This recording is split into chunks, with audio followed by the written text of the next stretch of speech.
Welcome back to Drive With Me TV. Here is the answer to our dashboard trivia question. The year was 1901 when the first Grand Prix race was won with an average speed of 46 miles per hour. Now that's slow. And that's what's happening on dashboard.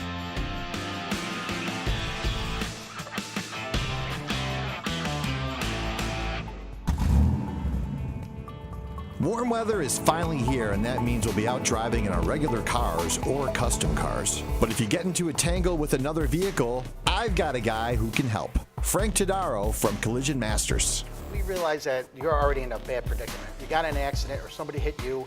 No one plans them. That's why they're accidents. We want you to come in. We want to sign you up, have your authorizations all set with your insurance company, where we work with all the insurance companies, and get you on your day with your life. From welders to, we have all the mechanical, and we also have new alignment machines, tire machines. It's a one-stop shop. And we also just got the latest spray booth technology.